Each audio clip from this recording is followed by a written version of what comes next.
Welcome to tonight's story, where we find ourselves in ancient Egypt, on the brink of a turning point in history. Cleopatra, Egypt's last pharaoh, a woman known for her beauty, intelligence, and power, is on the edge of everything she's ever fought for. But tonight, her legacy is about to come to an end. The shadows of the Roman Empire loom large over the land of the pyramids, and with them, a fateful decision that will forever mark Cleopatra's reign. As we drift through this story, remember that Cleopatra wasn't just a queen. She was a symbol of strength, survival, and resilience. A woman who rose against all odds and commanded the greatest empire the world had ever seen. But even queens, no matter how powerful, cannot escape the inevitable. Now, let's ease into tonight's journey. The moonlight spills softly over the Nile, casting long shadows across the sand and water. You stand at the edge of the river, feeling the cool breeze as it rustles through the date palms. The soft lapping of the river against the shore is a steady rhythm, like the heartbeat of Egypt itself. You look up at the stars, and they seem to blink down at you, ancient and knowing. The air smells of earth and water, of history. This is where it all began, the land that would shape one of the most famous figures in history. Cleopatra, Egypt's last pharaoh, is not just a name. She's a symbol, a story so woven into the fabric of time that we often forget she was once a real person, someone who stood in this very place, under this very sky, thousands of years ago. In the stillness of the night, it's hard to imagine her, the queen, the strategist, the lover, the ruler, and the woman who would change the course of history. Historians still debate whether Cleopatra was truly as strategic as history has painted her, or whether her image was shaped by the needs of later storytellers. But one thing's for certain, her reign marked the end of an era, and the start of a new chapter in the history of Egypt and Rome. As you step away from the riverbank, the ancient city of Alexandria comes into view. It's bustling, even in the middle of the night, with the dim glow of lanterns lining the streets. This is the place where Cleopatra's story began, where her intelligence, her beauty, and her charm would make her one of the most powerful women in the world. But you're not quite there yet. You can hear the soft footsteps of a child as you walk through the halls of the Palace of Alexandria. The architecture is breathtaking marble columns rising into the sky, beautifully decorated floors that tell stories of ancient gods and kings. But as you walk down these grand halls, the footsteps you hear belong not to a queen, but to a girl, a young Cleopatra, not yet crowned, but already full of ambition. Born in 69 BC, Cleopatra was the daughter of Ptolemy XII, the ruler of Egypt. As a child, she was raised in the royal court, surrounded by luxury and the trappings of power. Yet, even then, there were whispers that she was destined for greatness, that she would be more than just a princess. She was the product of a family whose ambition often outweighed their wisdom, a family in which incest was a political tool, as the Ptolemies kept their bloodlines as pure as possible, if not a bit too pure for comfort. But Cleopatra wasn't just another royal child. Historians still debate whether she was truly the first member of her family to speak Egyptian, a language that had been abandoned by her Greek ancestors in favor of Greek and Hellenistic culture. But it makes sense, doesn't it? Cleopatra had the intelligence to recognize that to be truly powerful in Egypt, she had to connect with its people, not just the Greeks who ruled the land. So, in a way, she was already preparing for her reign, long before she took the throne. Her mother, though not much is known about her, was likely the second wife of Ptolemy XII, and Cleopatra's older sister was initially named the heir to the throne. But power struggles were a part of the family tradition.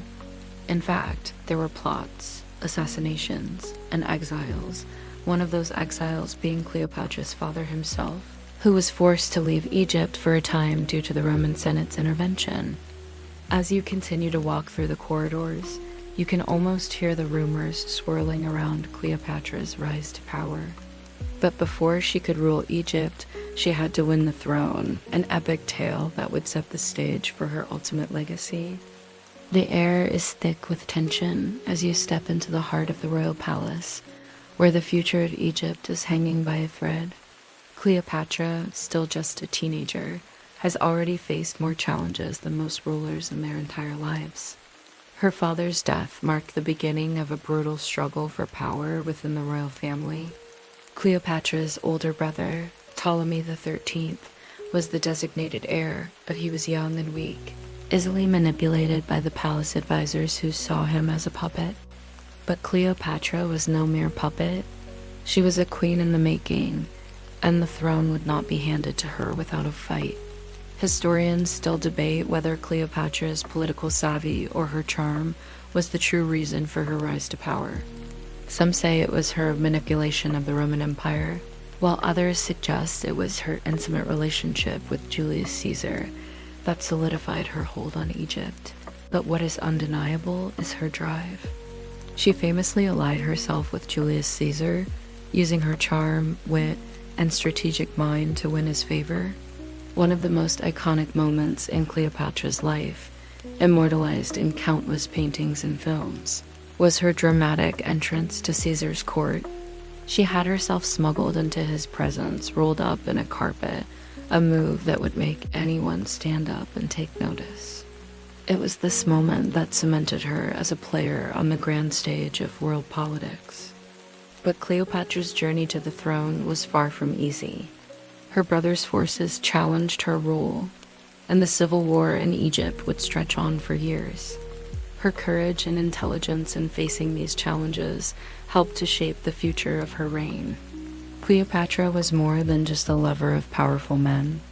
She was a ruler in her own right, one who was determined to revive Egypt's glory and secure its place on the world stage. It's easy to think of Cleopatra as the seductress who charmed powerful men to achieve her goals.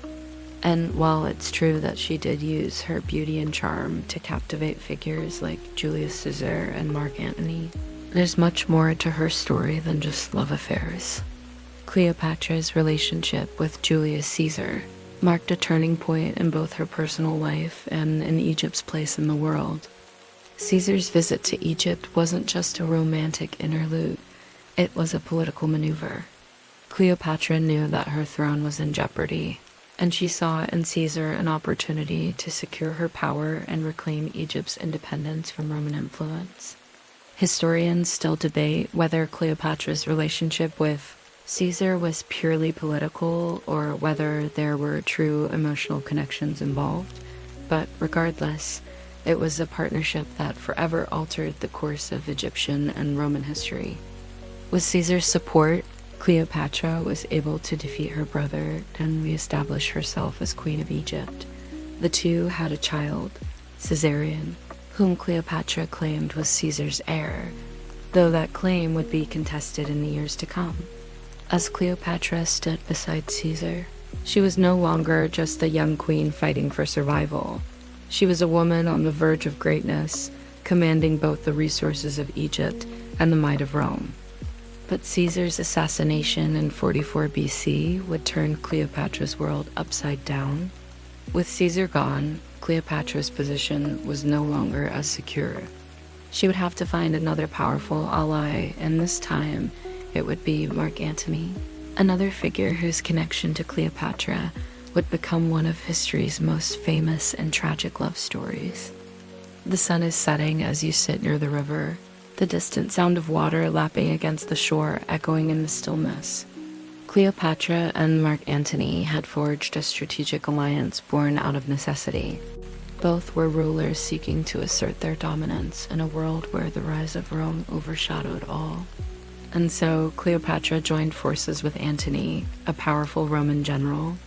Together, they sought to reshape the Mediterranean world, but their alliance would soon be marred by tragedy. Their relationship, though politically advantageous, was filled with complex emotions. Cleopatra, ever the strategist, knew the importance of controlling Rome's powerful figures.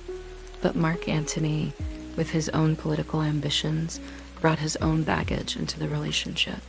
Together, they challenged the very fabric of Roman power, with Antony seeking to divide the Roman Empire with Cleopatra as his queen.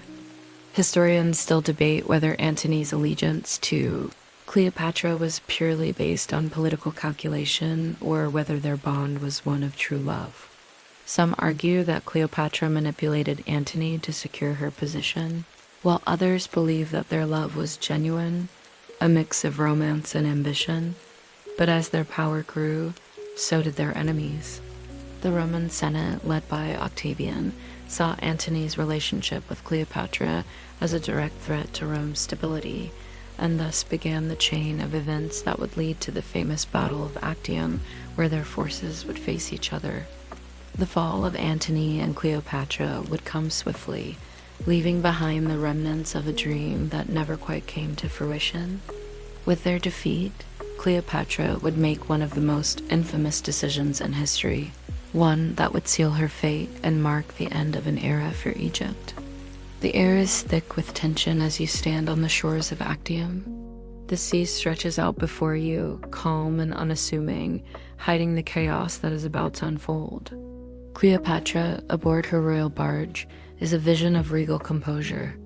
Beside her stands Mark Antony, his expression a mix of determination and uncertainty. The Roman fleet approaches, a formidable force under the command of Octavian. The battle is imminent. As the two fleets clash, the sounds of battle fill the air-clashing metal, the cries of soldiers, the roar of the sea. Cleopatra watches intently, her mind racing. The outcome of this battle will determine the future of Egypt, her reign, and her legacy. The tide of battle shifts, and despite their best efforts, Antony and Cleopatra's forces are overwhelmed. The defeat is decisive. Major historical fact: the Battle of Actium, fought in 31 BC, was a naval confrontation between the forces of Octavian and the combined fleets of Mark Antony and Cleopatra. The defeat of Antony and Cleopatra's forces led to the end of their reign and the annexation of Egypt into the Roman Empire. Obscure cultural tidbit: Cleopatra's royal barge, which she used during the battle, was said to be adorned with gold and precious stones, making it a floating palace that dazzled all who saw it. Scholarly uncertainty. Historians still debate the exact reasons for Cleopatra's involvement in the battle. Some argue it was a strategic move to support Antony, while others believe it was a desperate attempt to maintain her power. As the dust settles and the remnants of the battle fade into the distance, you feel the weight of the moment. Cleopatra's fate is sealed, and the course of history has been irrevocably altered. The once thriving city of Alexandria now lies in the shadow of impending doom. The streets, once bustling with merchants and scholars, are eerily quiet. The Grand Library, a beacon of knowledge, stands forlorn, its scrolls and manuscripts untouched. Cleopatra walks through the city, her heart heavy with the knowledge that this will be her last walk through these familiar streets. In the palace, preparations are underway. Cleopatra and Antony have retreated to their final stronghold, awaiting the inevitable. The Roman forces, led by Octavian, are closing in. The air is thick with anticipation and dread. Cleopatra, ever the strategist, considers her options. Surrender is not an option. She will not be paraded through Rome as a captive. Major historical fact: after their defeat at Actium, Cleopatra and Antony retreated to Alexandria. As Octavian's forces approached, both committed suicide in 30 BC. Cleopatra's death marked the end of the Ptolemaic dynasty and the beginning of Egypt's annexation into the Roman Empire. Obscure cultural tidbit: Cleopatra's tomb has never been definitively located. Various theories suggest it lies beneath the waters of Alexandria's harbor, lost to time in the sea. Scholarly uncertainty. Historians still debate the exact circumstances of Cleopatra's death. Some suggest she was bitten by an asp, while others believe she ingested poison. The true cause remains a mystery. As you stand in the quiet ruins of Alexandria, the weight of history presses down upon you. Cleopatra's life, filled with ambition, love, and tragedy, has come to an end. Yet her legacy endures, woven into the fabric of history, a testament to a woman who dared to challenge the tides of time. The silence of the night envelops the scene, and you can almost feel the weight of centuries pressing down. Cleopatra's reign, brief as it was, left an indelible mark on the world.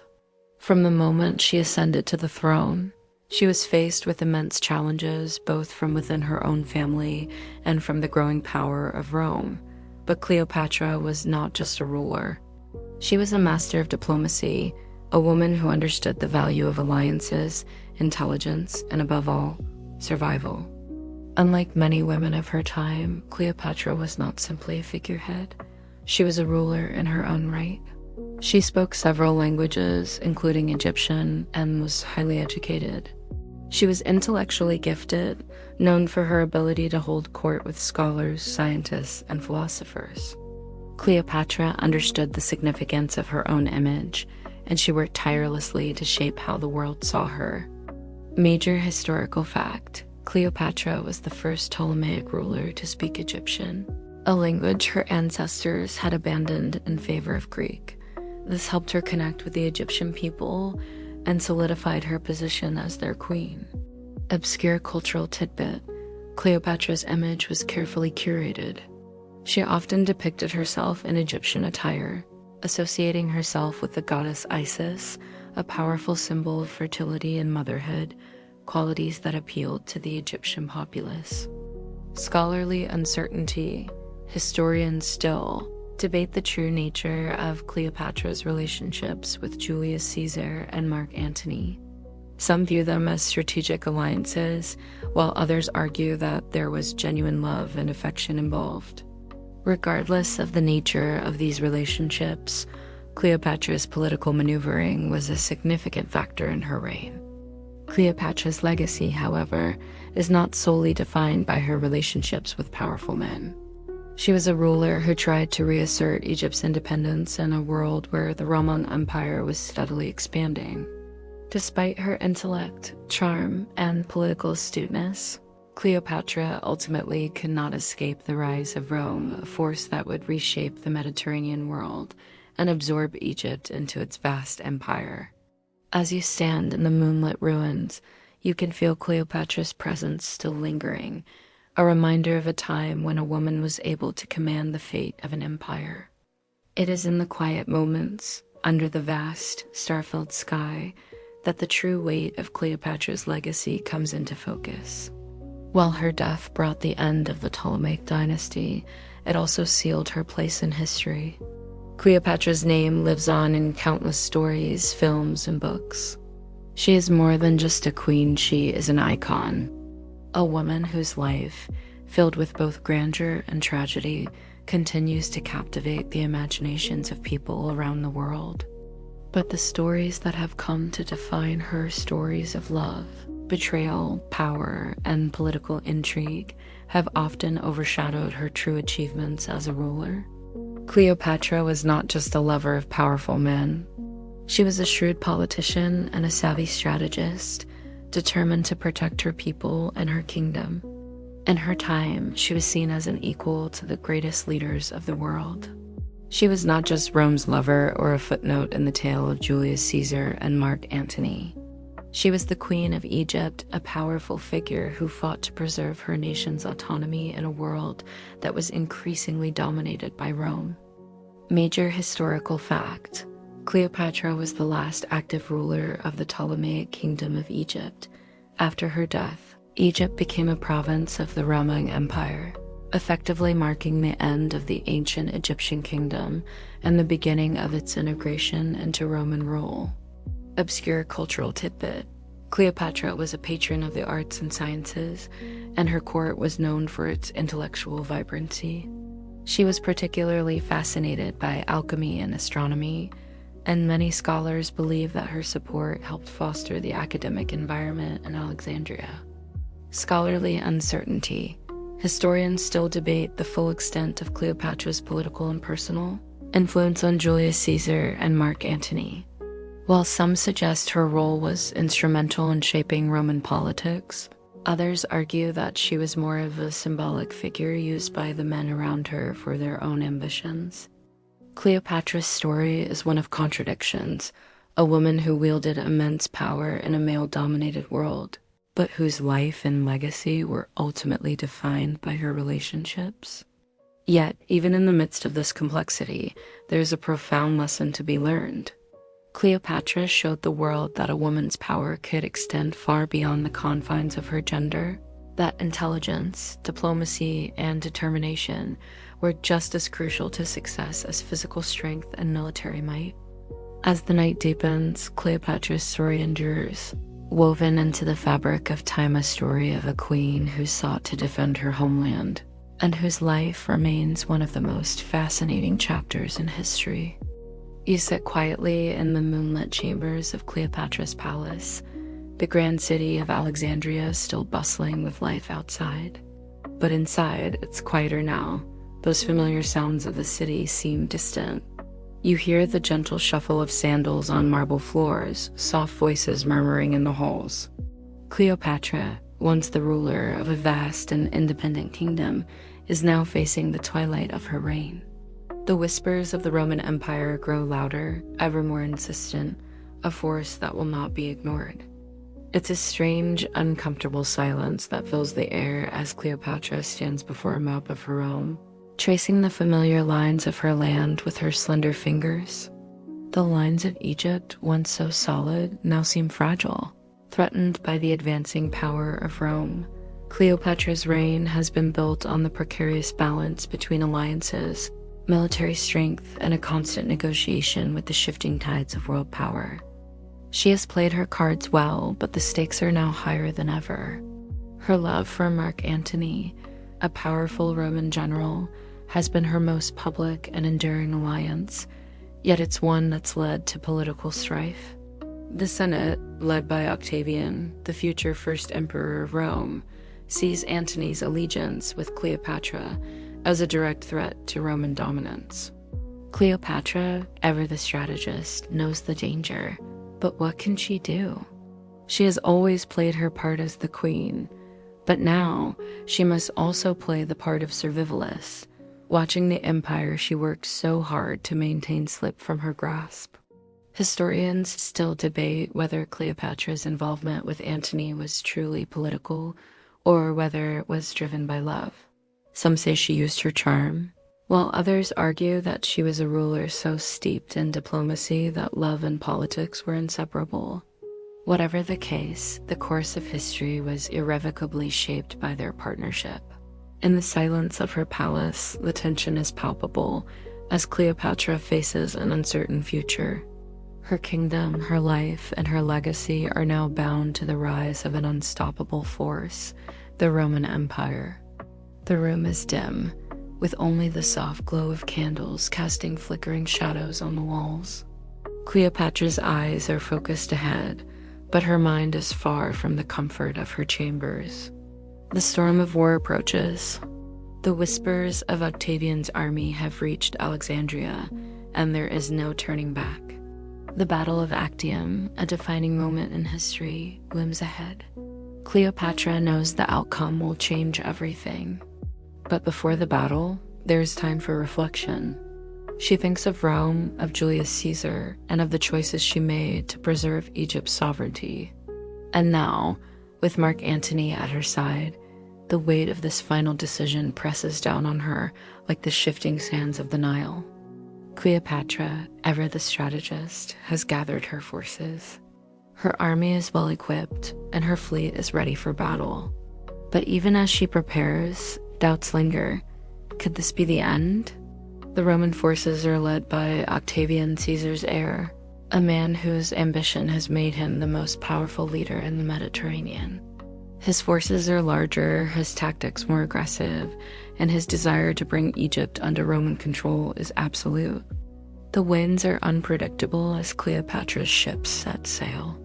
You feel the tension in the air as you imagine Cleopatra's royal barge cutting through the waves. her crew of soldiers and sailors moving with the practiced rhythm of men ready for war. And then the battle begins. The sounds of clashing ships, the whistles of arrows, and the shouts of men fill the air. Cleopatra's forces fight fiercely, but in the end, they are no match for Octavian's overwhelming power. The battle is a crushing defeat, one that will mark the end of Cleopatra's reign. Historians still debate whether Cleopatra's involvement in the battle was strategic, or whether she was simply trying to protect herself from being paraded through Rome. Either way, the battle's outcome has been sealed. Cleopatra's defeat is inevitable. The events of the Battle of Actium will forever be etched in history as the final chapter in Cleopatra's storied reign. The day is dark, and the air heavy as Cleopatra sits in her private chambers, awaiting her fate. The weight of history presses down on her. The Roman forces are closing in. Alexandria, once the grand capital of Egypt, now feels like a shadow of its former self. The bustling streets, the echo of scholars and traders, the radiant life, everything seems muted in the face of impending doom. Cleopatra's empire is no more.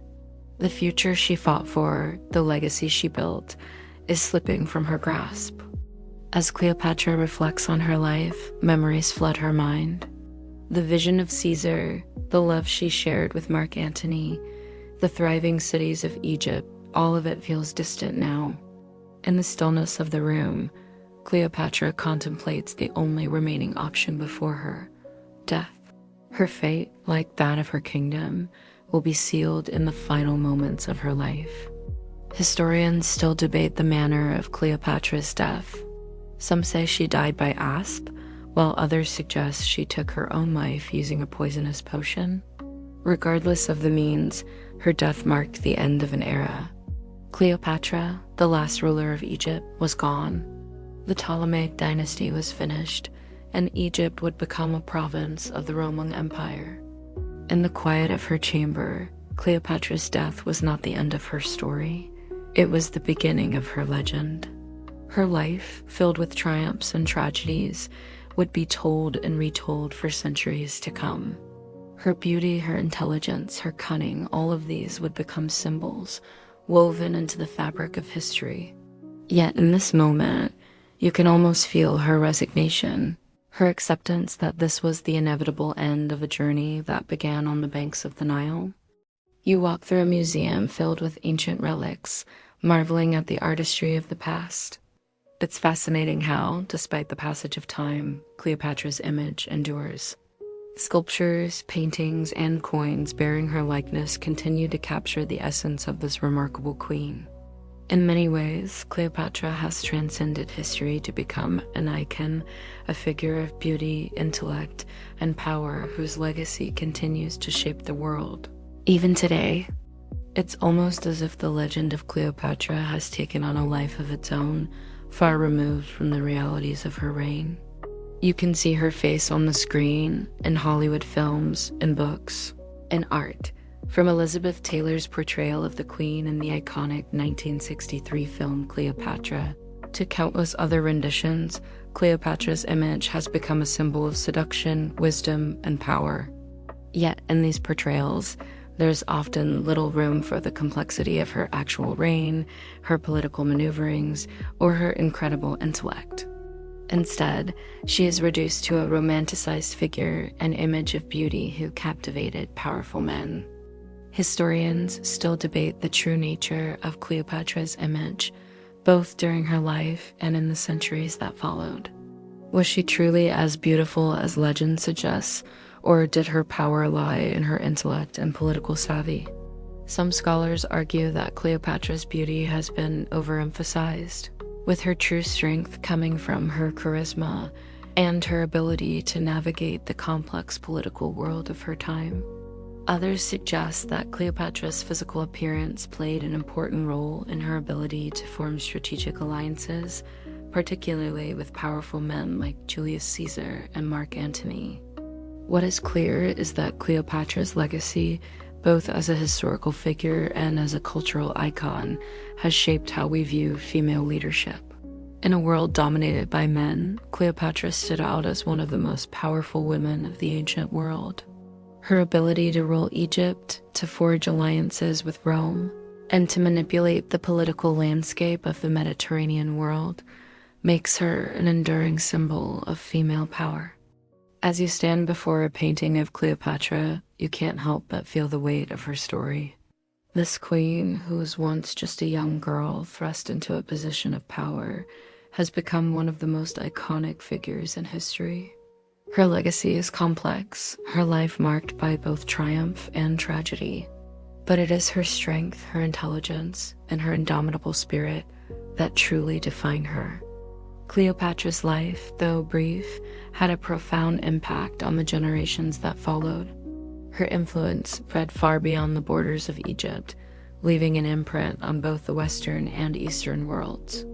After her death, Egypt became a province of the Roman Empire, but the memory of Cleopatra continued to resonate in the minds of rulers, artists, and philosophers across the ancient world. Her story would go on to inspire countless generations, both in the ancient world and in the centuries that followed. In Rome, the memory of her political alliances and her relationships with Julius Caesar and Mark Antony would be remembered as examples of power, seduction, and ambition. She became, in the Roman imagination, a symbol of the Eastern world's exoticism, beauty, and allure, contrasting sharply with the disciplined, austere nature of Roman society. In the centuries after her death, Cleopatra's image would be used by artists and poets to represent the idea of powerful women, often as both a tragic figure and a symbol of strength. Writers such as William Shakespeare would immortalize her in plays, transforming her into a character of great complexity, an example of a woman who, in her pursuit of power, also experienced great loss and betrayal. Cleopatra's story would be retold countless times, each retelling adding new layers to the myth of her life and legacy. Historians still debate Cleopatra's true legacy. Was she a tragic figure caught in the machinations of power? Or was she a brilliant ruler whose strategies and intellect reshaped the course of history? Some argue that she was a victim of her circumstances, unable to withstand the weight of Roman imperialism. Others suggest that Cleopatra, in her final years, was simply outplayed by more powerful forces. Whatever the perspective, her legacy remains one of the most enduring and fascinating in world history. As you reflect on Cleopatra's story, you realize that she was more than just a queen. She was a symbol of resilience, a woman who fought for her kingdom, for her identity, and for her people. Her story, complex and multifaceted, continues to inspire and captivate us today. You stand on the banks of the Nile once again, the soft rustle of the reeds accompanying the quiet flow of the river. The sun is setting, casting a warm glow over the water. In the distance, you can see the silhouettes of ancient monuments, their stone faces etched with the names and deeds of Egypt's greatest rulers.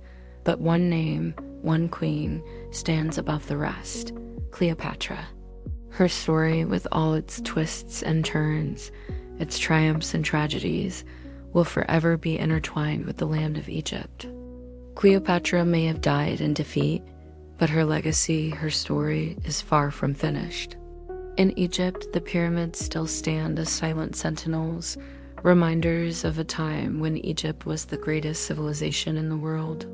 And Cleopatra, Egypt's last pharaoh, is now a part of that history. Her legacy is not just in the books and films, in the songs and plays, but in the hearts of those who still remember her. Historians and storytellers will continue to debate her life for centuries to come, but what is certain is this: Cleopatra was more than just a queen. She was a force of nature, a woman who stood at the crossroads of history, and who shaped the world in ways that we are still trying to understand today. As the sun dips below the horizon, you feel a sense of peace wash over you. Cleopatra, though long gone, lives on in the world she left behind. Her story is a part of us all, woven into the fabric of history. And as the stars begin to appear in the night sky above Egypt, you know that her legacy, like the Nile, will flow on forever. The air in Alexandria feels a little heavier now, the tension between East and West thicker than ever.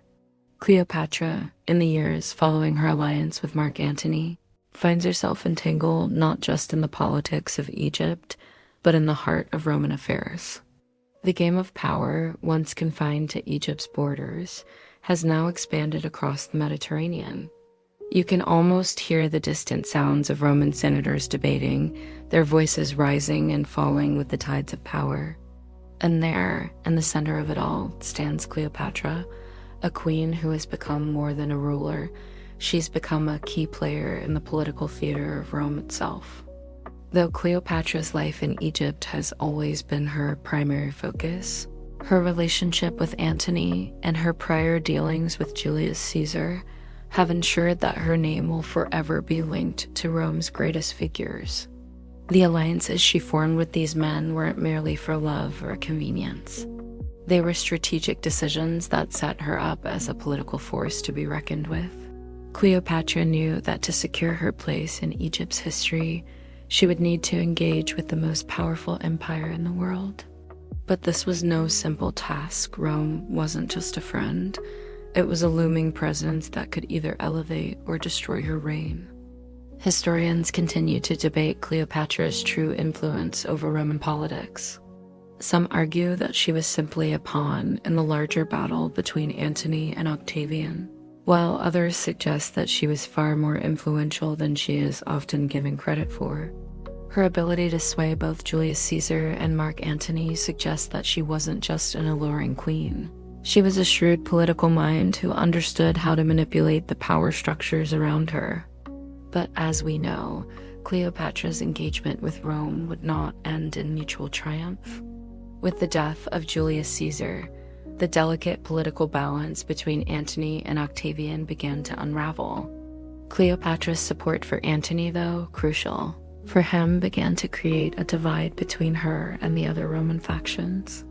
The once loyal soldiers of Rome began to question their loyalty to Antony, who had become more and more entwined with Cleopatra's ambitions. Rome, now under Octavian's leadership, watched her every move.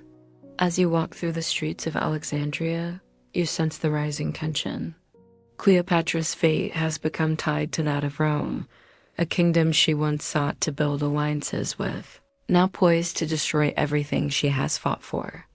The tide of war shifts, and you feel it, the sense of urgency, the unmistakable clash of destiny. Cleopatra, alongside Mark Antony, prepares for battle. The once loyal soldiers of Rome, now divided, turn against them, following Octavian's commands with military precision. As the battle between Antony and Octavian looms, you can't help but feel the weight of history pressing down on Cleopatra's shoulders. The choices she's made, the alliances she's formed, have all led to this moment. The Battle of Actium, fought in 31 BCE, becomes the ultimate test of their resolve. It's here on the shores of the Ionian Sea that Cleopatra and Antony face their Roman adversaries. The sea, once a source of trade and prosperity for Egypt, now feels like a battlefield where the fates of two empires will be decided. The battle unfolds with incredible intensity. The forces of Antony and Cleopatra clash with the naval might of Octavian's fleet. Cleopatra, ever the strategist, is poised and ready, but the situation is dire. Despite their tactical brilliance, the two rulers are undermined by the growing internal fractures within their own forces. The decision to retreat, to flee the battle, will forever be seen as a defining moment in Cleopatra's reign. Some historians argue that it was an act of survival, a clever move to preserve what remained of their forces for a future fight. Others see it as a sign of desperation and admission that they were unable to secure victory. You can almost hear the wind, the flurry of sails, the sound of men shouting orders. Cleopatra, standing on her ship, must have watched in silence as the battle slipped from their grasp. Her eyes would have been filled with not just the weight of military defeat, but the realization that the empire she fought so hard to preserve was slipping away. The consequences of the Battle of Actium are catastrophic. Antony, his forces decimated, begins to lose control. Octavian now stands as the undisputed ruler of Rome, and Egypt is left in the dust. For Cleopatra, the world she fought so fiercely to maintain is crumbling. Historians still debate her decision to flee the battle. Was it the right choice, given the circumstances? Or was it a fatal mistake that sealed the fate of both her and Antony? One thing is certain, the events of Actium are a turning point, not just for Cleopatra and Antony, but for the entire Mediterranean world. Rome, now under the leadership of Octavian, prepares for a new chapter, one in which Egypt will no longer hold the power it once had. Cleopatra's story is far from over, but the path ahead has never seemed darker.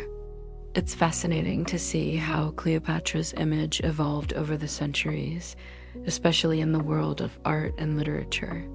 During her lifetime, Cleopatra was not only a political figure, but also an object of intense fascination for writers, artists, and intellectuals. After her death, she became a figure of mythic proportions, inspiring countless works of art, poetry, and drama.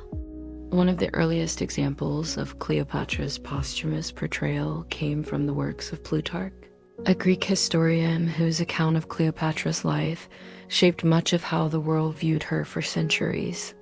Plutarch's writings painted her as both intelligent and seductive, a woman who was able to use her charm to manipulate the men around her. His portrayal of her, however, was also rooted in his own biases and the cultural norms of his time. As the centuries passed, Cleopatra's story would be retold time and time again, each version shaping her legacy in different ways. Shakespeare's Antony and Cleopatra depicted her as a tragic heroine, a woman whose great love for Antony led to her downfall. This version of Cleopatra was more sympathetic, focusing on her emotional complexity rather than reducing her to a mere seductress. Throughout history, art has played a significant role in how Cleopatra's story has been remembered. From the grand paintings of the Renaissance, where Cleopatra was often depicted as a luxurious and powerful figure, to the more modern interpretations in film and theater, Cleopatra's image has continued to evolve. In many ways, these artistic depictions have created the Cleopatra we know today, an icon of both beauty and power, a woman whose life was filled with both grandeur and tragedy. Yet the question remains, how much of what we know about Cleopatra is fact, and how much is fiction? Historians still debate her true nature, her motivations, and the extent to which she shaped the political landscape of her time. One thing, however, is clear: Cleopatra's image, whether based on truth or myth, has endured for millennia.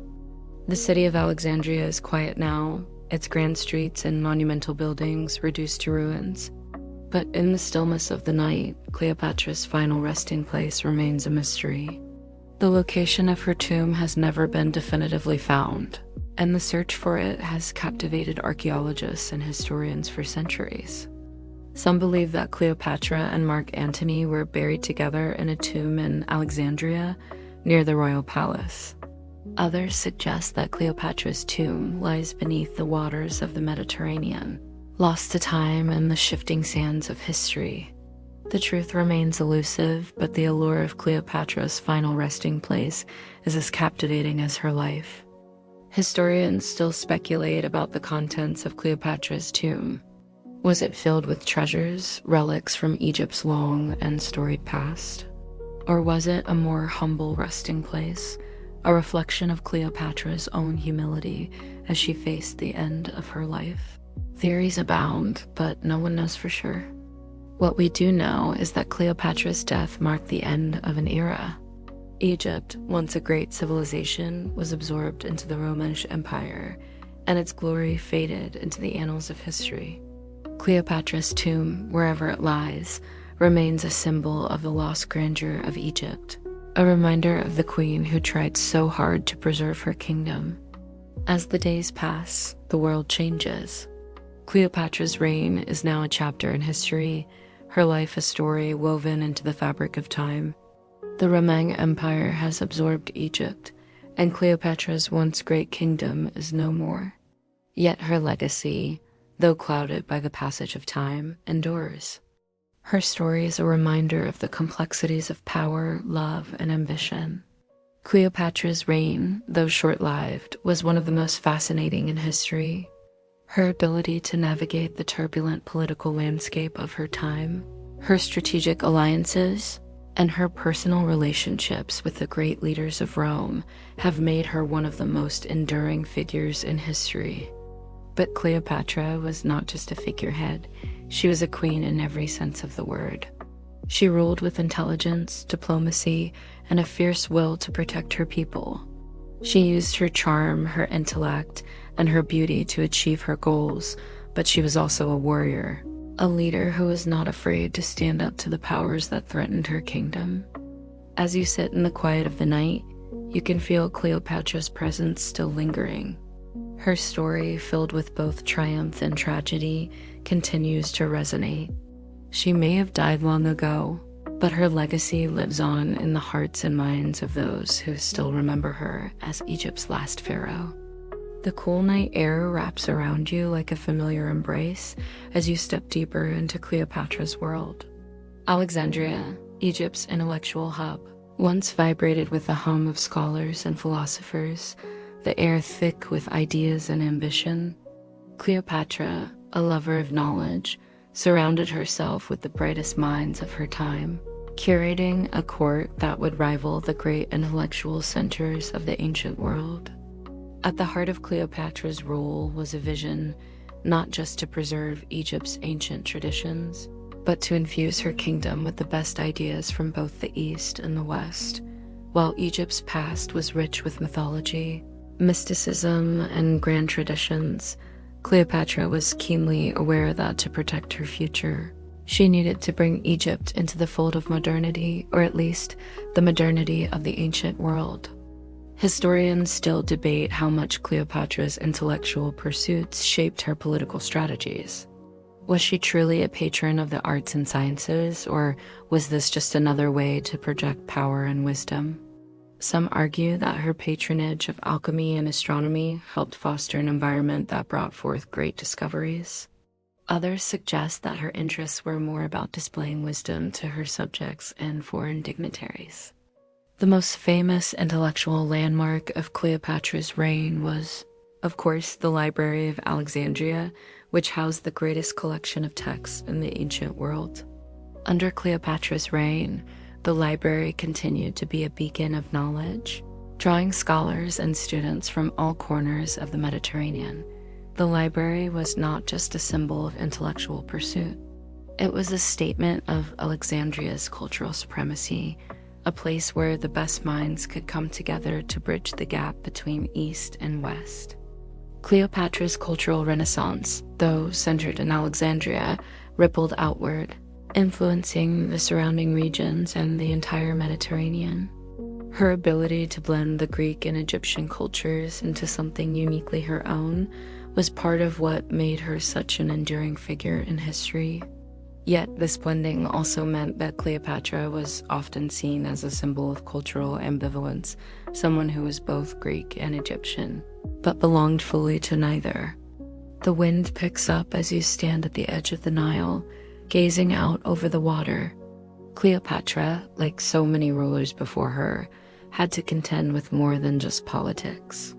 Her kingdom was surrounded by potential enemies, and the threat of Roman expansion was ever present. To preserve her reign, Cleopatra would have to fight not just with charm, diplomacy, or love, but with strategy and force.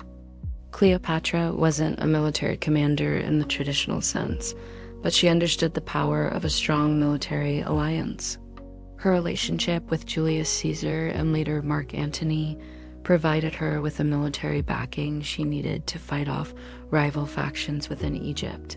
Yet, while her lovers were often her allies, Cleopatra was no mere figurehead. She made sure to have a hand in military strategy, often taking the reins herself when necessary. Major historical fact: Cleopatra's military strategy relied heavily on alliances with powerful Roman generals like Julius Caesar and Mark Antony, who helped her consolidate power after her father's death. Yet Cleopatra wasn't just dependent on Roman strength.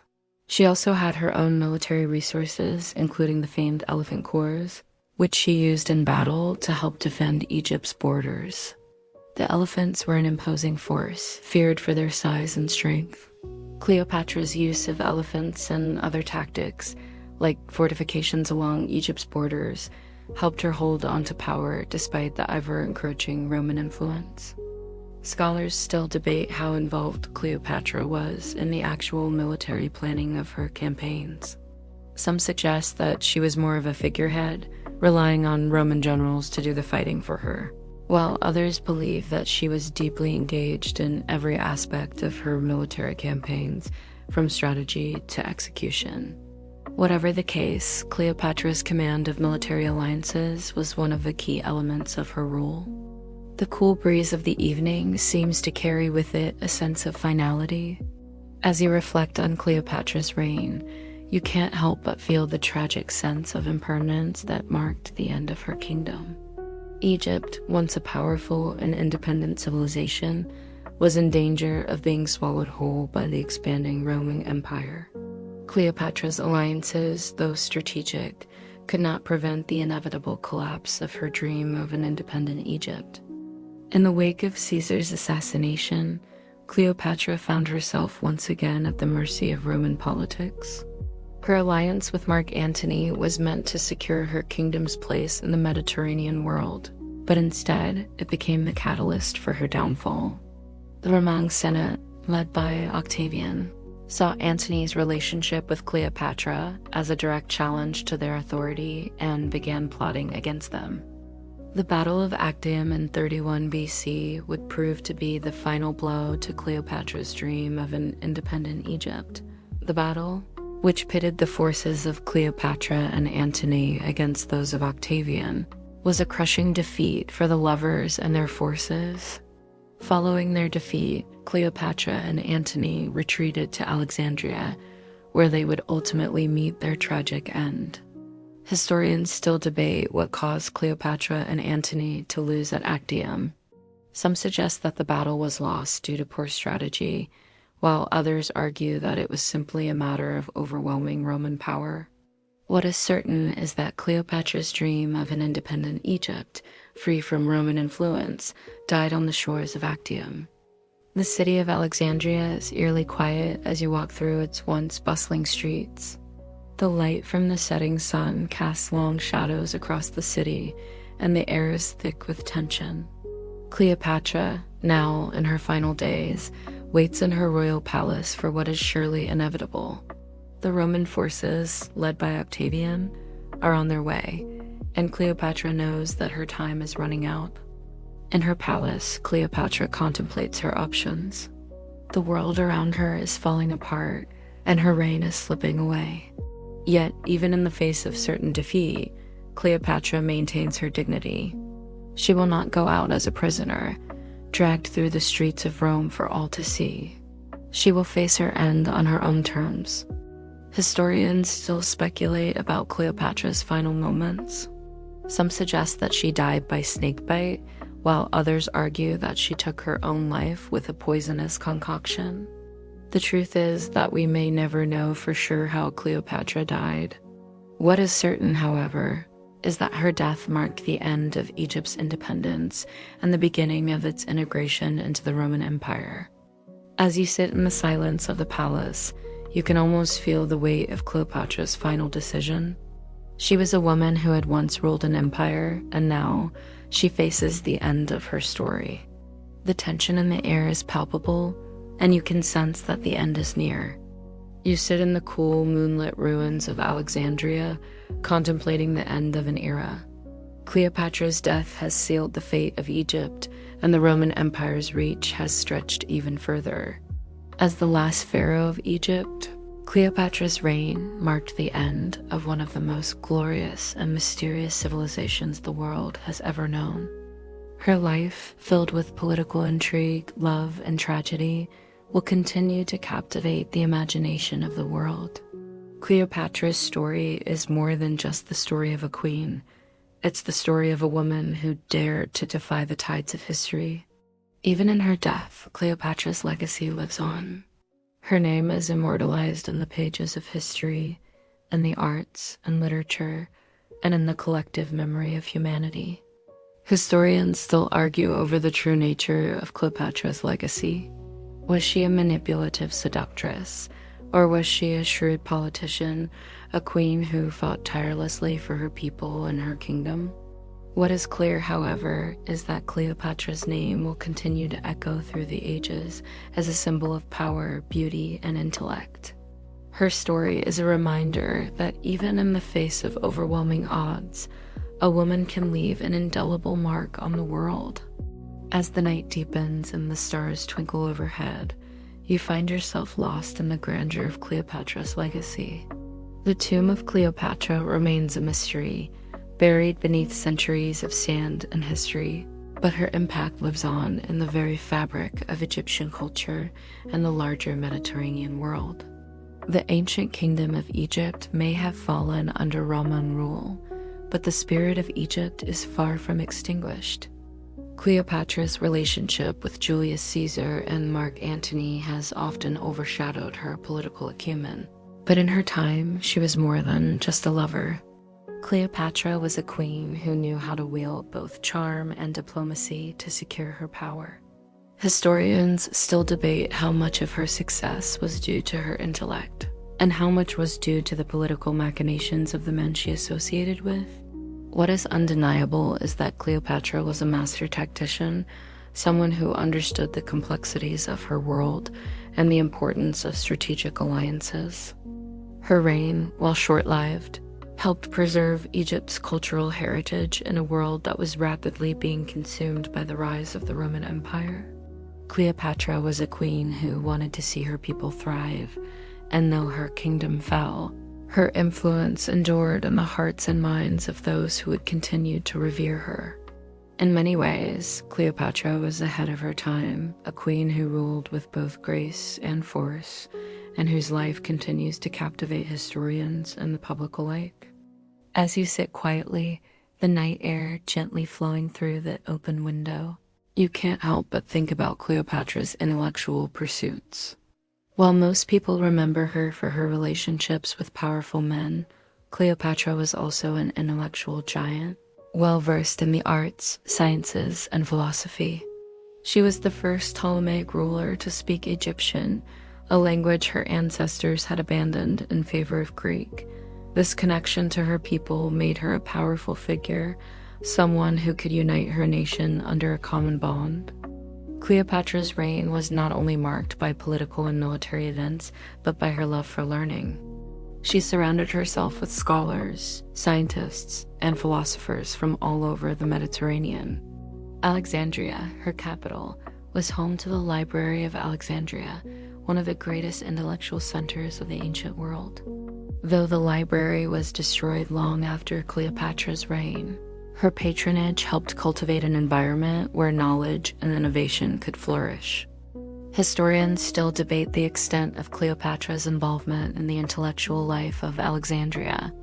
Some argue that her interest in the arts and sciences was merely a strategic move to present herself as a well-rounded ruler, while others believe that her passion for learning was genuine.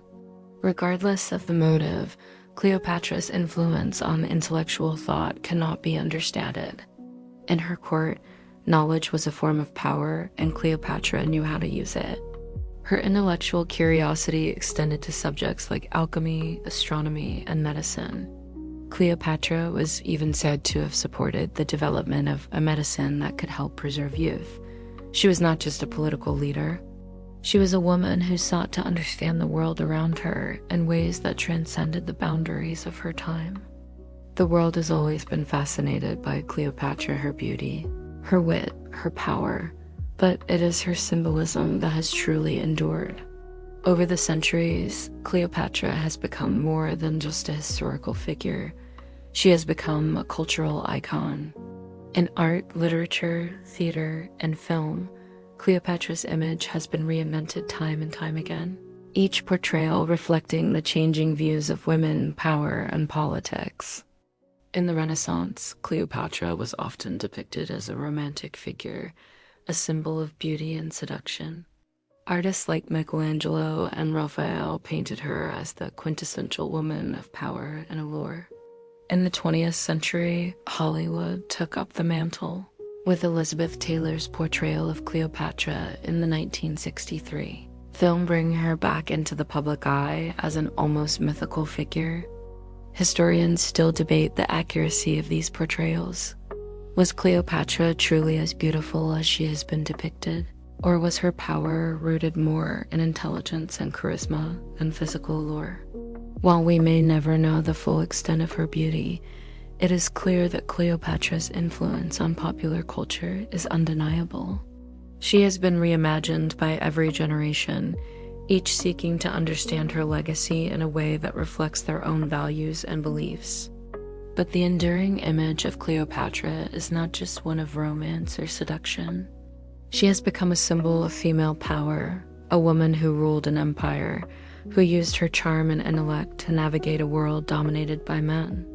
In every age, Cleopatra has been a reminder that a woman's power is not just in her beauty, but in her ability to command respect, lead with wisdom, and shape history.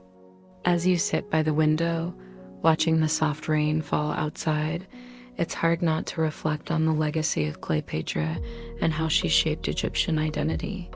Though Egypt would soon fall under Roman rule, Cleopatra's reign helped to solidify Egypt's cultural and political heritage.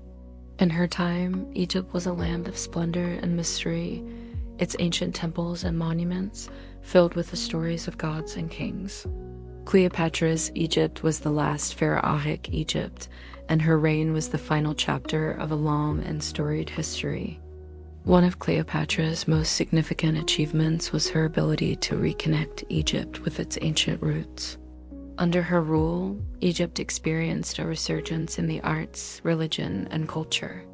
She was a patron of the gods, and her reign was marked by grand temple-building projects and a renewed emphasis on religious rites and rituals. Cleopatra understood the power of symbolism, and she used Egypt's ancient culture to assert her authority both at home and abroad. Historians still debate how much Cleopatra's pharaonic ambitions contributed to her downfall. Some suggest that her attempts to revive the old ways were seen as a threat to Roman power. Others argue that her efforts to integrate Roman culture with Egyptian traditions were more pragmatic than symbolic, a way to maintain Egypt's autonomy in a rapidly changing world. Whatever the true reason, Cleopatra's legacy as the last of the Ptolemaic rulers is secure. She was the queen who fought for Egypt's future, and although she failed to preserve its independence, her name endures as a symbol of Egypt's cultural identity. In the quiet of the night, you can feel the pull of her story. A queen who tried to protect her kingdom even as the sands of time slipped away. The night falls gently over Alexandria, the quiet calm broken only by the sound of distant waves lapping against the shore. Cleopatra's final resting place remains a mystery, lost to time and the sea. Many believe that she and Mark Antony were buried together in a hidden tomb, their final moments shared in death as they had in life.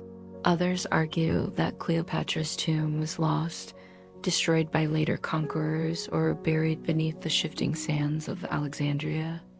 Historians still debate the location of Cleopatra's tomb, with various theories suggesting that it lies beneath the waters of the Alexandrian harbor, or perhaps in a forgotten corner of the city. The truth is that we may never know for certain. What is clear, however, is that Cleopatra's death marked the end of an era Egyptian sovereignty fell to the Roman Empire, and the world entered a new age of Roman dominance. But Cleopatra's story does not end with her death. Her life, her legacy, and her impact on the world continue to captivate our imaginations. Her tomb, though lost, is a symbol of her enduring legacy, and in the quiet of the night, you can almost hear the whispers of her reign. carried on the wind, telling the story of Egypt's last great pharaoh. As the moon rises high above the ruins of Alexandria, you stand at the edge of history, gazing out over the quiet streets of a city that once buzzed with the intellectual hum of scholars, philosophers, and artists. Cleopatra's Egypt may have fallen under Roman control, but it remains a powerful symbol of ancient glory, a kingdom that once ruled the Mediterranean with its wisdom, wealth, and unique cultural identity. The Ptolemies, Cleopatra's family, had brought Egypt into the world stage of Hellenistic power, blending Greek culture with the ancient traditions of Egypt. However, Cleopatra was no ordinary Ptolemaic ruler. She was, in many ways, the final symbol of Egypt's greatness, the last ruler who sought to preserve the ancient ways while also making strategic alliances with the ever-encroaching Roman Empire. Historians still debate whether Cleopatra was a nationalist, fighting to keep Egypt independent, or a pragmatist, recognizing that Egypt's survival depended on her ability to navigate the shifting power dynamics between Rome and Egypt. What is certain, however, is that Cleopatra's reign marked the end of Egypt's autonomy and the beginning of its integration into the Roman Empire. As you stand in the silence of Alexandria's ruins, you can almost hear the echoes of the past, the final whispers of Egypt's glory fading into the night.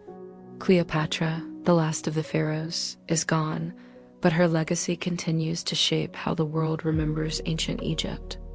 The stillness of the night holds you captive as you ponder Cleopatra's political genius. Throughout her reign, Cleopatra was forced to engage in the delicate balance of diplomacy, military strategy, and personal relationships. While many remember her as a seductress draped in the arms of Julius Caesar and Mark Antony, she was, in fact, a shrewd political operator who used her relationships to secure Egypt's place in the shifting world order. Cleopatra knew that her kingdom was small in comparison to the rising Roman Empire, but she also knew that Egypt had resources and wealth that Rome desired. Her ability to form alliances with powerful Roman generals gave her the leverage she needed to maintain Egypt's sovereignty, at least for a time. But Cleopatra's true genius lay not just in her alliances, but in her charisma and diplomatic acumen. Historians still debate the extent to which Cleopatra used her personal relationships to secure power. Some argue that she manipulated men to achieve her goals, while others suggest that her relationships were driven by genuine political considerations. What is indisputable, however, is that Cleopatra's ability to navigate the complex political landscape of the ancient world made her one of the most remarkable rulers in history. Cleopatra's political legacy is marked not only by her ability to keep Egypt independent for as long as she did, but also by her ability to survive in a world dominated by powerful men. In an era where women rarely held true power, Cleopatra rose to the top, not just through romance, but through sheer political brilliance. The waves crash softly against the shore, and the wind carries a hint of salt as you find yourself on the battlefield, the site of one of the most famous confrontations in history. The Battle of Actium, fought in 31 BC, was the pivotal moment that decided Cleopatra and Mark Antony's fate. The fate of Egypt, too, hung in the balance. Cleopatra, ever the strategist, had allied herself with Mark Antony, a Roman general whose ambition rivaled her own. Together, they faced the forces of Octavian, later known as Augustus, the future emperor of Rome. As the battle raged on, Cleopatra watched helplessly as the tide turned against her. Despite her best efforts, the combined forces of her and Antony's fleets were defeated, and Cleopatra's dream of an independent Egypt evaporated. The battle itself was a naval confrontation, with Cleopatra's forces losing to the superior tactics of Octavian's fleet. As the dust settled, Cleopatra and Antony were forced to retreat to Alexandria, where they would face their tragic end. Historians still debate the reasons behind Cleopatra and Antony's defeat at Actium. Some argue that the battle was lost due to poor military strategy, while others suggest that Cleopatra's reliance on Rome's military strength was a critical mistake. But the true reason may have been far simpler. Octavian's forces were simply too strong. Whatever the cause, the Battle of Actium sealed Cleopatra's fate, and Egypt's last pharaoh was doomed to fall. The Battle of Actium marked the end of an era for Egypt and the start of its absorption into the Roman Empire. The defeat was more than just a military loss. It was the death knell for Egyptian sovereignty, and Cleopatra's efforts to protect her kingdom came to a tragic, irreversible end. The scent of salt water and incense fills the air as you wander through the now quiet streets of Alexandria. Cleopatra's once great city stands as a monument to a lost era, its grandeur now reduced to ruins. The temples, the library, and the vibrant marketplaces that once hummed with activity have fallen silent, overtaken by the march of time. Cleopatra's final days in Alexandria were marked by a sense of inevitability. With Octavian's forces advancing, Cleopatra and Antony retreated to their last stronghold, their last bastion of power. The palace, once filled with life, now stands empty, echoing the footsteps of a queen who had seen her reign crumble. Cleopatra, the woman who had once held the fate of Egypt in her hands, was now facing the end of her story. Historians still debate the exact circumstances of Cleopatra's death. Some believe she committed suicide by means of a venomous asp bite, while others suggest she took poison. Whatever the cause, Cleopatra's death marked the end of the Ptolemaic dynasty and the fall of Egypt as an independent kingdom. Egypt was absorbed into the Roman Empire, and with it, the dreams of a glorious, independent Egypt died. But Cleopatra's story did not end with her death. Her legacy lived on in the hearts of the people who revered her, and her influence continued to shape the Mediterranean world. The queen who had once captivated the most powerful men in the world would forever be remembered as a symbol of power, beauty, and intellect. As you sit in the quiet of the night, you can feel Cleopatra's presence lingering in the air, a reminder of a time when Egypt was the center of the known world. Her story, filled with ambition, love, and tragedy, continues to captivate the imaginations of people around the globe. Cleopatra's legacy is not just one of beauty and power, but one of intelligence, strength, and the ability to command the world around her. Her reign may have been short, but it was transformative. Cleopatra's political genius, her ability to navigate the complex world of Roman politics, and her vision for Egypt's future made her one of the most significant figures in ancient history. Her alliances with Julius Caesar and Mark Antony were strategic moves that helped her secure her throne, but her real power lay in her ability to command respect from the men who surrounded her. The world may have moved on, and Cleopatra's kingdom may have fallen, but her name endures. In the quiet corners of history, Cleopatra's legacy remains, immortalized in the art, literature, and culture that still celebrates her life. The queen who dared to challenge the forces of Rome remains an icon, one whose story will continue to be told for centuries to come. As the stars twinkle overhead, Cleopatra's life fades into the past, but her legacy is eternal. She was the last of the pharaohs, and though she may be gone, her spirit continues to resonate in the hearts of those who remember her. The cool breeze stirs as you sit in the quiet darkness, contemplating the long arc of Cleopatra's legacy. Her life, her beauty, her ambition, everything about her has been immortalized in the arts, from the painting of the Renaissance to Shakespeare's plays to modern cinema. Cleopatra has been depicted as everything from a seductive temptress to a powerful strategist.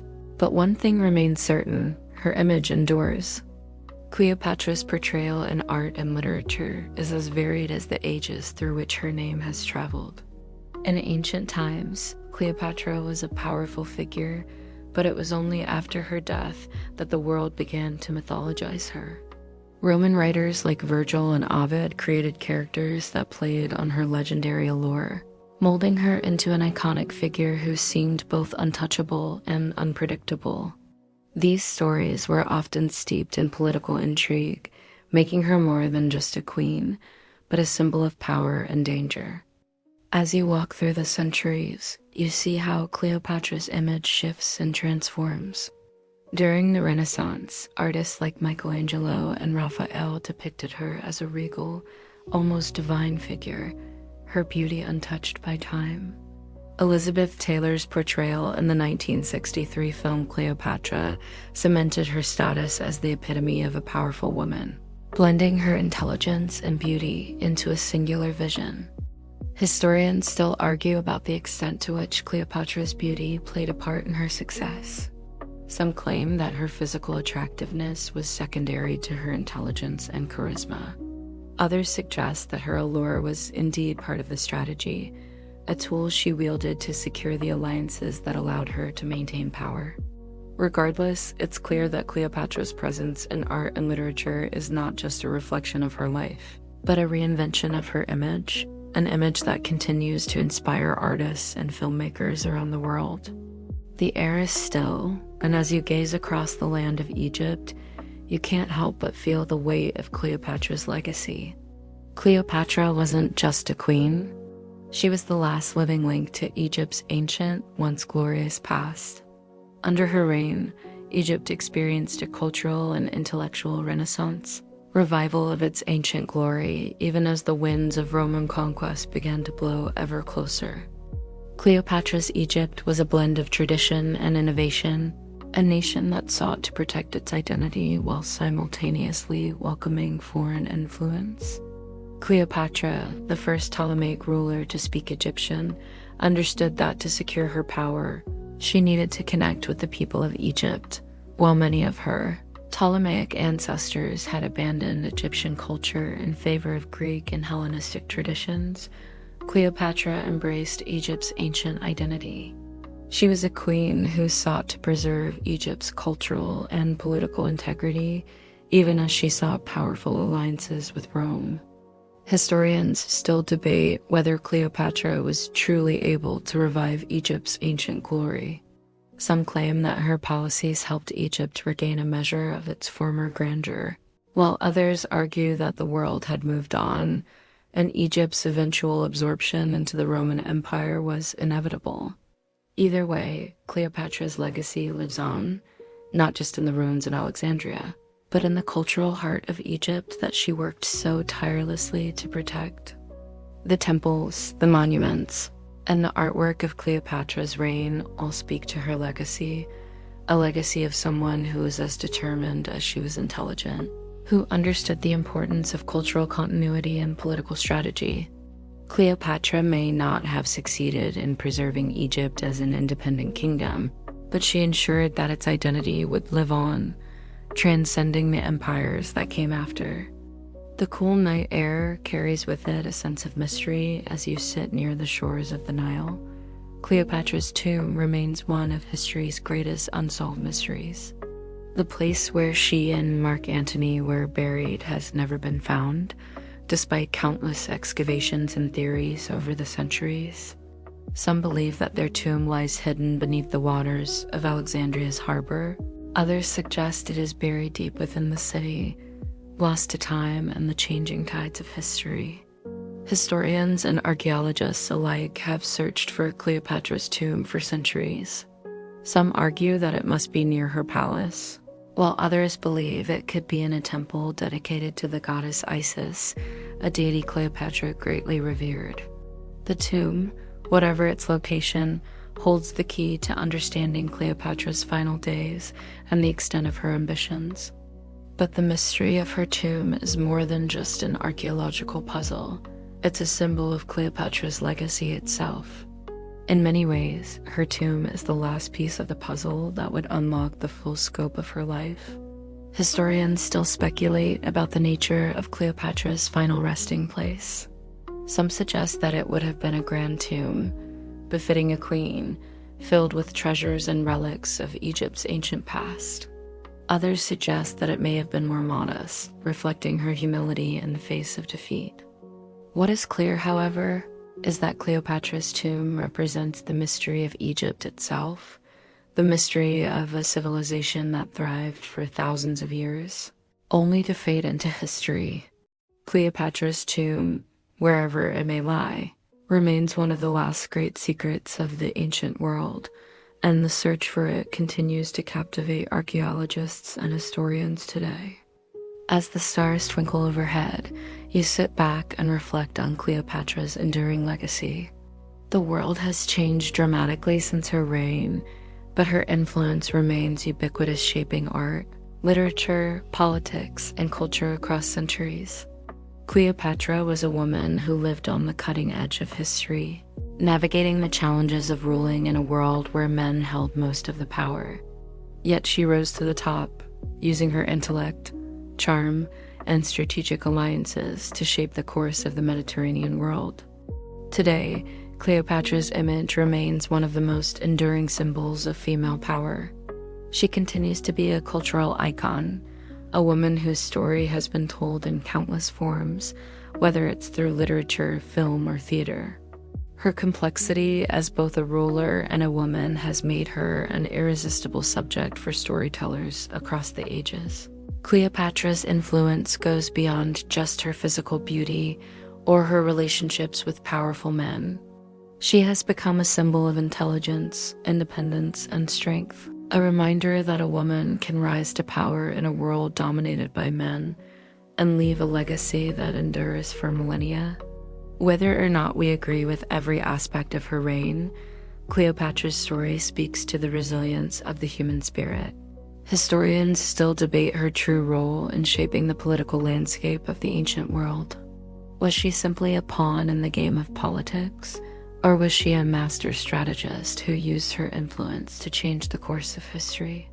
Some argue that her alliances with Julius Caesar and Mark Antony were crucial to her survival in Egypt's fleeting autonomy.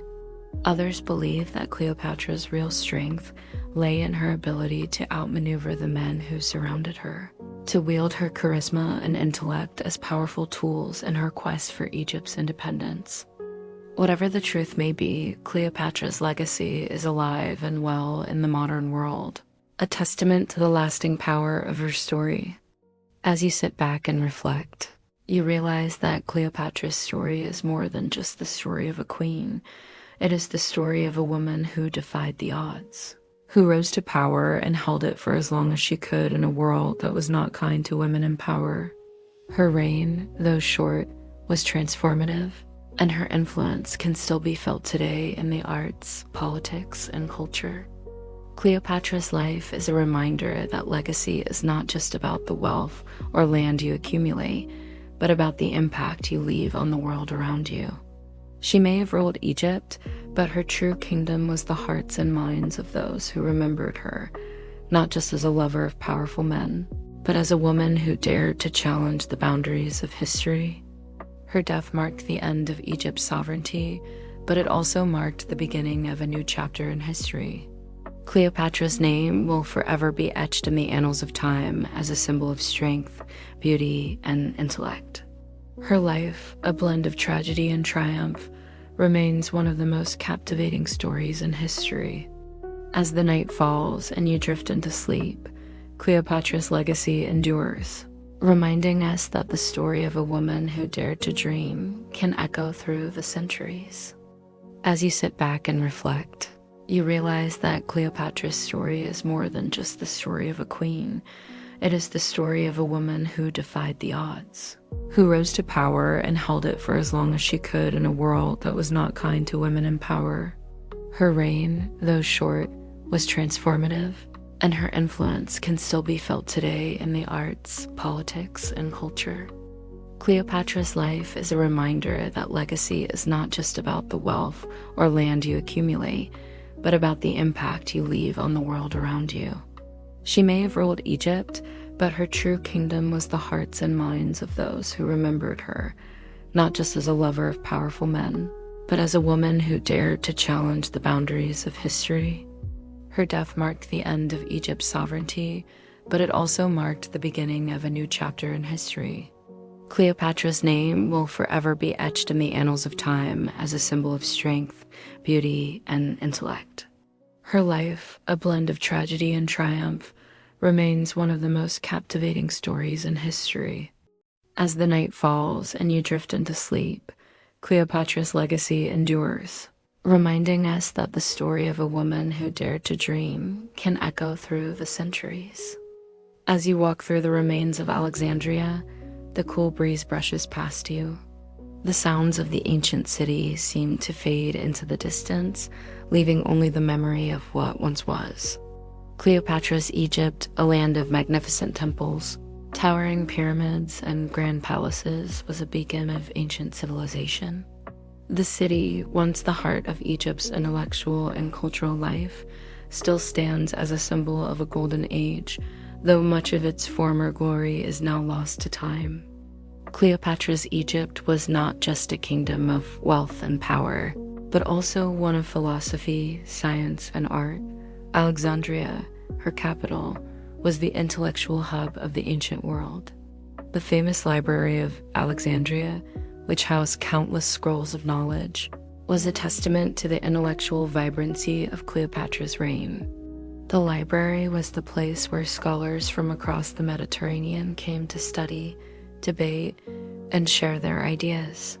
It was here that the foundations of Western thought were laid, ideas that would shape the world for millennia. Historians still debate whether Cleopatra herself was directly involved in the intellectual life of her court. Some suggest that she was a true patron of the arts, fostering an environment where philosophers, astronomers, and mathematicians could thrive. Others argue that her involvement was more symbolic, a way of associating herself with the great thinkers of the time.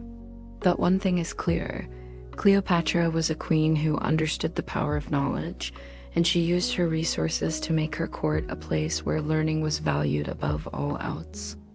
As the Nile flows silently beneath the night sky, Cleopatra's legacy in Alexandria endures. Though the library was lost, the intellectual spirit of her reign continues to influence the world. Cleopatra, the queen who united Egypt and Rome, was also the queen who united the past with the future through her love of knowledge and learning. The air feels thick with anticipation as you stand on the precipice of history. Cleopatra's political struggles were far from over after her alliance with Julius Caesar. Though her relationship with the Roman general allowed her to regain her throne, it did not solve the underlying issue of Egypt's position in the world. Even after Caesar's assassination, Cleopatra was still caught in a battle for survival, not only against the forces of Rome, but also against the political enemies within her own court. Cleopatra's relationship with Mark Antony, a powerful Roman general, was both a political and personal alliance. The two of them sought to challenge the rise of Octavian, the future first emperor of Rome, and preserve Egypt's independence. But their combined forces would face overwhelming opposition from Octavian, whose ambition knew no bounds. In the end, the battle for Egypt's survival would be fought not just on the battlefield, but in the courts of power where Cleopatra's enemies sought to undermine her every move. Historians still debate whether Cleopatra's relationship with Antony was more political or romantic. Some argue that it was purely an alliance of convenience, a marriage of necessity to challenge Octavian's power. Others suggest that their bond was more genuine, a mix of love and ambition. But in the end, it was the politics of Rome and the overwhelming might of Octavian's forces that would bring Cleopatra's dream of independence to a tragic end. As the winds blow softly across the sands of Alexandria, you can almost hear the clash of political ideologies in the halls of the Roman Senate. Cleopatra's relationship with Julius Caesar and Mark Antony was a constant source of tension between Rome and Egypt.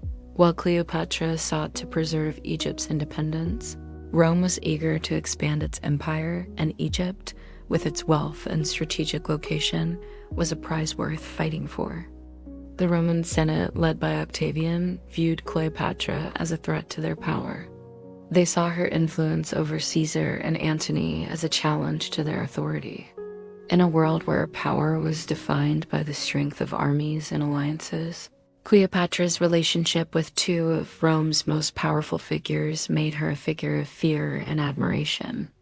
Historians debate whether Cleopatra truly intended to create a Roman-Egyptian alliance, or whether her actions were simply a means of securing Egypt's survival in a world where Roman power was expanding unchecked. Regardless of her intentions, Cleopatra's relationship with Rome would be her ultimate downfall. The Roman Senate, led by Octavian, viewed Cleopatra's ambitions as a direct challenge to the unity of Rome, and her fate was sealed with the defeat at Actium. The cool evening air seems to carry the whispers of history as you sit back and think about Cleopatra's lasting legacy. Her name, more than just a historical footnote, lives on as a symbol of strength, intelligence, and ambition. Today, Cleopatra is more than just a queen of Egypt. She is an icon, one whose life and legacy have captured the imagination of generations, inspiring everything from art and literature to modern pop culture. Cleopatra's life has been romanticized, mythologized, and reinterpreted throughout the centuries. She has been depicted as a seductress, a manipulative queen, and a tragic figure, but her true legacy goes beyond these portrayals. Cleopatra was a woman of power who sought to preserve her kingdom in a world that was increasingly controlled by men. She was a queen who fought for her people's survival, even when faced with the overwhelming might of Rome. In a world where women had little control over their fate, Cleopatra wielded political power with grace, determination, and intelligence. Her legacy is not just about her relationships with powerful men like Julius Caesar and Mark Antony. It's about her ability to navigate the treacherous waters of politics and secure her kingdom's place on the world stage. Cleopatra's life reminds us that intelligence, charisma, and diplomacy are just as powerful as military might, and that a woman, even in a male-dominated world, can achieve greatness on her own terms. Her name continues to resonate in modern culture, inspiring countless books, films, and television shows. Cleopatra represents a timeless symbol of female empowerment, a woman who commanded respect, challenged the world, and lived her life on her own terms. As the night deepens and the stars flicker in the sky above, Cleopatra's legacy endures like a flame that cannot be extinguished. Her story, filled with drama, intrigue, tragedy, and triumph, is one of the most captivating in history. The queen who defied Rome, who stood as Egypt's last defender, and who challenged the boundaries of gender and power, remains an iconic figure, a queen who continues to fascinate the world. In many ways, Cleopatra's story is one of contrasts. She was a woman who combined intellect with beauty, charm with power, and romance with strategy. Her life was both a personal and political battle, a battle to maintain Egypt's independence in the face of overwhelming Roman might. But Cleopatra's legacy is not just about her struggles. It is about her ability to shape her own narrative, to make her mark on history in a way that few others could. Historians still debate the full extent of Cleopatra's influence, but what is clear is that her story has transcended time. Cleopatra may have died, but her legacy lives on in the hearts of those who continue to tell her story. Whether in books, films, or art, she was the last of the pharaohs, but she was also so much more a queen whose name will continue to echo through the halls of history, forever immortalized in the annals of time. As the night grows quiet and the world slips into sleep, Cleopatra's story remains a part of our shared history, a history that continues to inspire and captivate, just as she did during her own reign. The night is still, with only the distant sounds of the river to keep you company. You close your eyes and imagine Cleopatra as she stands in the royal palace of Alexandria.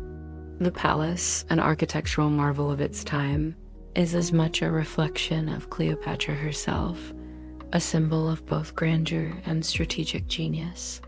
Surrounded by the riches of Egypt, Cleopatra's mind is focused not on luxury, but on her kingdom's survival and prosperity in a world dominated by Rome. Cleopatra's rise to power was marked by a shrewd political mind. She was not just a queen by birthright, she was a strategist, a woman who used her intellect, charm, and diplomatic skill to maintain Egypt's independence.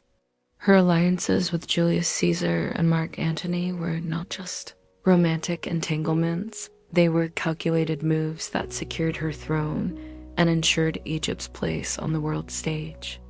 Historians still debate the extent of Cleopatra's political genius.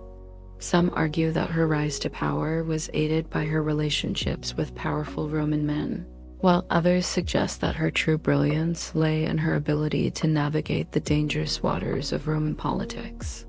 What is clear, however, is that Cleopatra's strategic mind was instrumental in her ability to outwit her enemies and maintain her autonomy for as long as she did.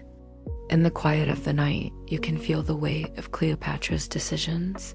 She was not just a queen. She was a ruler who understood that true power came from the ability to manipulate the political landscape around her, to use alliances to her advantage, and to maintain control of her kingdom against overwhelming odds. The gentle hum of the night surrounds you as you step into the heart of Cleopatra's world, where Rome and Egypt collide. Cleopatra's relationships with Julius Caesar and Mark Antony have been immortalized in history, but these relationships were far more than just love affairs. They were political maneuvers, strategic alliances that helped secure Cleopatra's throne and Egypt's position in the Mediterranean world. Historians often focus on Cleopatra's romantic relationships, portraying her as a seductress who used her beauty and charm to win over powerful men, but the reality was far more complex. Cleopatra was a queen who understood that the survival of Egypt depended on its ability to navigate the political alliances of the time. Her relationship with Julius Caesar, in particular, was not just about passion, it was about securing Roman support for her rule. Caesar, in return, saw Cleopatra as a key ally in the region, one who could help him maintain Rome's dominance in Egypt and the wider Mediterranean world. Historians still debate the nature of Cleopatra's relationship with Julius Caesar. Was it purely political, or was there a genuine emotional bond? Some suggest that Cleopatra's alliance with Caesar was the result of her clever manipulation, while others argue that there was a genuine affection between the two. Regardless of the truth, what is clear is that Cleopatra was able to use her charm to secure the most powerful man in the world as her ally. With Mark Antony, Cleopatra forged another political alliance, this time solidifying her position as the ruler of Egypt. Their relationship, while also filled with passion, was a military and strategic partnership. Cleopatra and Antony's combined forces were a formidable threat to Octavian's growing power, and together they sought to challenge the Roman Empire's influence over the Mediterranean. But as history would have it, their alliance would ultimately end in defeat. Cleopatra's affair with Antony would go down in history as one of the most tragic love stories of all time, a tale of ambition, betrayal, and loss. The air feels thick with tension as you walk through the royal palace, the walls still echoing with the political intrigues of Cleopatra's reign. As the last pharaoh of Egypt, Cleopatra was not just a ruler in title, but a woman who understood the delicate balance of power. Her reign was marked by constant political maneuvering, not just within her court, but also on the world stage. Cleopatra's political savvy was evident from the very beginning of her reign. As a young queen, she faced challenges from within her own family, particularly from her younger brother, Ptolemy XIII, who was initially co-ruler of Egypt.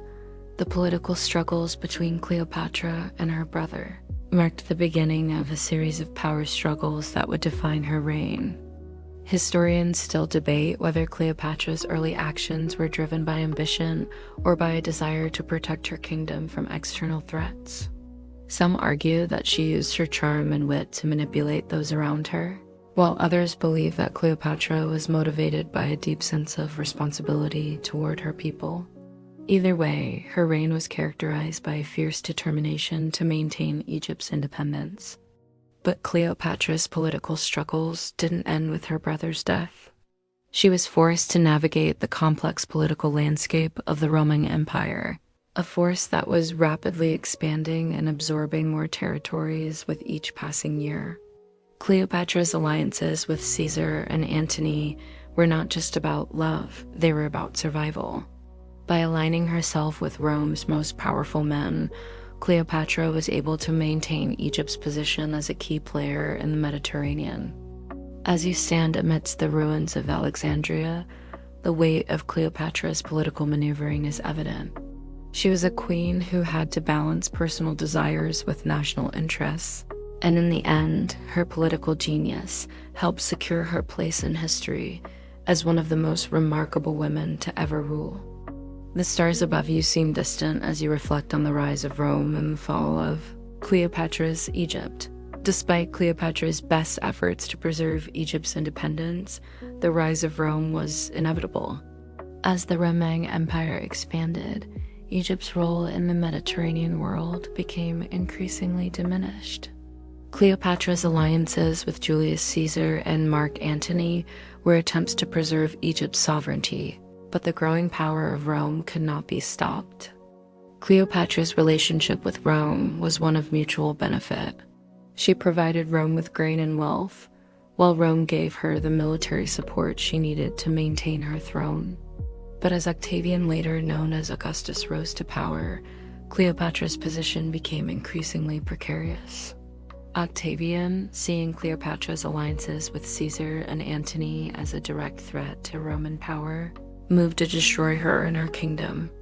The Battle of Actium in 31 BC marked the turning point in Cleopatra's reign.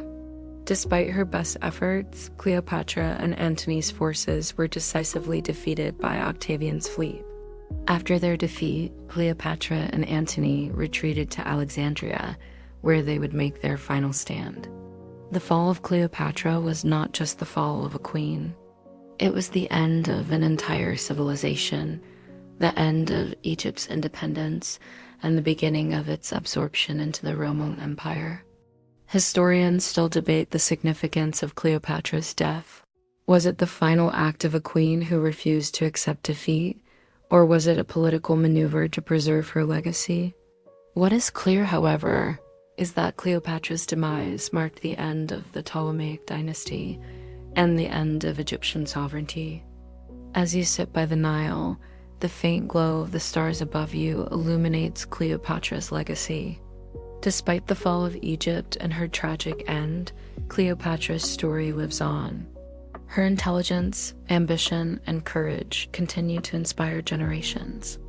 Cleopatra is no longer just a figure of ancient history. She is an icon, a symbol of female power, intellect, and resilience.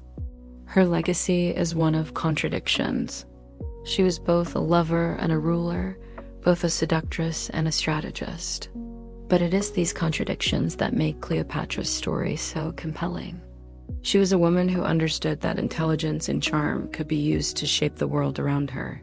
A woman who navigated a male-dominated world with grace and fierce determination. As the night deepens and the moonlight dances across the water, you can almost feel Cleopatra's presence in the air. Her legacy lives on in the stories told about her, in the movies and books that continue to reimagine her life. She was the last of the pharaohs, but her influence extends far beyond the ancient world. Cleopatra's story is one of love, power, and tragedy, one that continues to captivate the world, generation after generation. Her name, forever linked to Egypt's ancient glory, endures as a testament to a woman who dared to shape history on her own terms. As you stand in the quiet desert night, the wind whispers through the ruins of Cleopatra's world. The last pharaoh of Egypt is gone, but her story will never fade. Cleopatra's reign, brief as it was, marked the end of an era when Egypt stood as a powerful kingdom, with its own culture, gods, and rulers. And though Egypt was absorbed into the mighty Roman Empire, The spirit of Cleopatra continues to live on, woven into the very fabric of history. The fall of Cleopatra and the Ptolemaic dynasty was inevitable. Despite her beauty, intelligence, and strategic mind, Cleopatra couldn't escape the overwhelming force of Rome. The rise of Rome was unstoppable, and Egypt, once an independent power, was absorbed into the Roman fold. But Cleopatra's legacy is not defined by defeat. Instead, it's defined by her persistence, her ability to challenge the world around her, and her refusal to simply fade into obscurity. Historians still debate whether Cleopatra's death marked the end of an empire or simply the end of an era. What we do know for certain is that Cleopatra's legacy continues to inspire generations. She was a queen who ruled on her own terms, a woman who used every tool at her disposal to preserve the ancient glory of Egypt. And in the quiet of this moment, it's easy to see how her story still resonates in the hearts and minds of those who long for a world where power, beauty, and intelligence are intertwined. As the river Nile flows quietly in the distance, it carries with it the echoes of Cleopatra's final days. Her death, though tragic, marked the end of her kingdom and the beginning of a new chapter in history. The world changed in the wake of her passing. Egypt was no longer an independent kingdom, but rather a Roman province, its ancient temples and treasures slowly absorbed into the vast empire. Cleopatra's death is one of history's great mysteries. Was it suicide? A bite from an asp, a venomous snake, was often the cause attributed to her passing, but historians are still unsure of the exact details. Some claim she drank poison, others suggest a slow-acting toxin. The romanticized narrative, made famous by Shakespeare and countless films, presents Cleopatra as a tragic figure who chose death rather than submit to the humiliation of being paraded through Rome. But did she really choose her death, or was it a cruel twist of fate? Regardless of how she died, Cleopatra's life was more than her death. She was a symbol of a powerful woman in a world where women were often powerless. A queen, a lover, a diplomat, and a strategist, Cleopatra's impact on both Egypt and Rome is undeniable. Her legacy, however tragic, is one of endurance. The world she left behind may have been changed, but the story of her rise, her reign, and her determination will forever be told. The moonlight casts a soft glow across the silent waters of the Nile, and you feel the weight of Cleopatra's legacy pressing down. She was not just a queen, she was an icon, a figure whose story has endured across the ages. Cleopatra's name is spoken in the same breath as the greatest rulers of the ancient world. Her ability to command not only an empire, but also the hearts of the world's most powerful men is what set her apart. Cleopatra's legacy transcends Egypt. She is a symbol of female empowerment, intelligence, and political savvy. In her time, she was a woman who ruled an empire, wielded power, and made history on her own terms. Though her reign ended in tragedy, Cleopatra's influence still reverberates in the world today. Her story is one of resilience, strength, and the unwavering belief that a woman can achieve greatness, even in a world dominated by men. Cleopatra is remembered not just as a lover or seductress, but as a strategic and intelligent ruler. Her alliances with Julius Caesar and Mark Antony were not mere affairs. They were political maneuvers that cemented her place in history. Her use of charm, wit, and diplomacy helped her maintain Egypt's independence for as long as she did.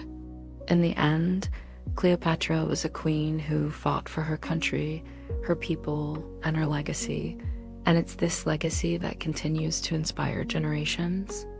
The night has fully settled over the land, and the Nile reflects the quiet calm of the world. Cleopatra's reign is over, but her legacy continues to ripple through the ages. Her name, whispered across time, remains synonymous with power, beauty, and intelligence. Yet, despite all the grand stories, the romanticized images, and the historical myths, there is a stillness that follows Cleopatra's death, an emptiness left in the wake of the last of the Ptolemaic rulers. As the Roman Empire grows, so does the distance between the ancient Egypt Cleopatra once ruled and the world that follows. Yet, even as the sands of time bury the city of Alexandria, Cleopatra's spirit lingers.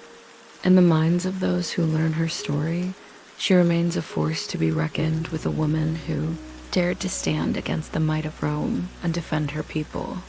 Cleopatra's story has become not just a tragic tale of love and loss, but a testament to the strength and resilience of a woman who shaped the course of history.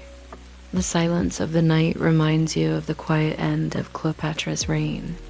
But as you drift off into a restful sleep, remember, Cleopatra's story is far from forgotten. It's woven into the very fabric of history, a queen whose legacy continues to inspire those who seek to challenge the status quo. As the night deepens, you sit by the river, the whispers of history swirling around you. The legacy of Cleopatra lingers in the stillness of the evening air. Her story has come to an end, but her spirit remains. You can almost hear her voice in the distance, soft and soothing, calling out from the past. Cleopatra's life is a story of passion, power, and perseverance. She was a woman who defied expectations and achieved greatness in a world that was not kind to women. Her intelligence, her beauty, and her political cunning made her one of the most influential figures in history. And though her life was filled with love, loss, and tragedy, Cleopatra's legacy lives on. As you close your eyes, the sounds of the river and the gentle night air carry you into a peaceful slumber. Cleopatra's story is complete, but her legacy continues to inspire. Let her story remind you that strength and beauty come from within, that even in the face of great adversity, a woman can shape the course of history.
you.